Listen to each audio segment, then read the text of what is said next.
Su opinión del partido, en primer lugar. Bueno, creo que ha sido un resultado merecido, que el Toledo lo ha ido sembrando desde que ha ido empezando los goles.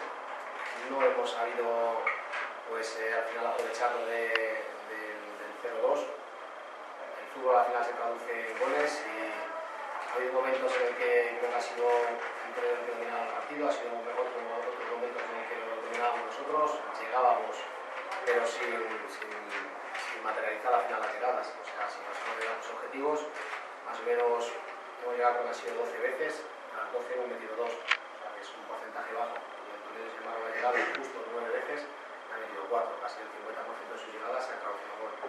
Entonces el fútbol al fin y al cabo son goles, y en este caso pues digo que claro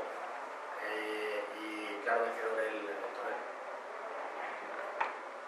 Un partido muy extraño, ¿no? Porque cuando mejor estaba el Toledo se pone encima del 0-2 y cuando en la segunda parte parecía que no pasaba nada, cuando llega el empate del Toledo. Estoy de acuerdo contigo, pero cuando hemos llegado al descanso, lo que mejor habíamos hecho era obtener un buen resultado. Por lo demás yo no estaba contento porque habíamos tenido muchísimos errores, muchos desajustes defensivos, estaba llevando peligro el Toledo, sin embargo no hacían goles.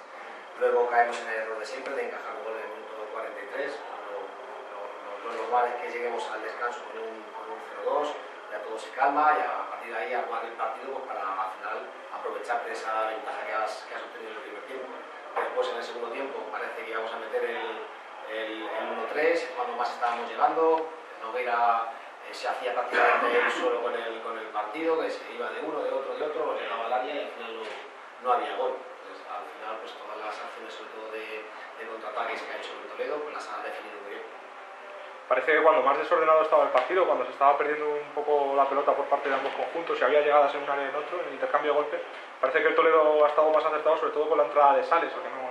Se ha notado mucho la entrada sobre Sales, creo que todos los cambios del Toledo, ya no porque estén bien elegidos o no por el míster, sino que al final son los jugadores los que hacen que los cambios se conviertan en buenos o en malos, y en este caso creo que la entrada de todos los jugadores del Toledo ha sido muy notoria en el campo. Entonces, así da gusto, ¿no? Porque muchas veces, como te digo, son los propios jugadores los que al final van a determinar si tus cambios han sido buenos o no.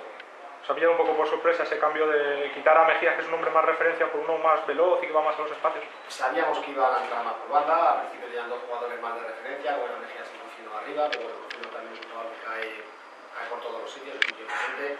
Entonces, por sorpresa no, pues porque conocía muy bien a los jugadores, pero sí que es verdad que le ha salido bien. Ve a final de liga Toledo entre los 4. Toledo es un equipo, para mí, yo siempre lo he dicho, de los mejores que hay en la categoría, ¿no? A mí, por lo menos, yo siempre hablo no de nombres, yo hablo de lo que he visto cuando me he enfrentado a los rivales. A mí el Huesca me ha demostrado un equipo muy duro, el Toledo me ha demostrado ser un equipo también para estar arriba, Guadalajara igual, Castilla también, solo sea por lógica bastante, también debería estar ahí arriba. Y bueno, que siga haciendo así las cosas y ojalá pueda acabar entre los 4 primeros. Al fin y al cabo deja de ser un club con el que también pasé por aquí cuando tenía 18 años y fue donde pude debutar, o sea que cierto cariño siempre queda.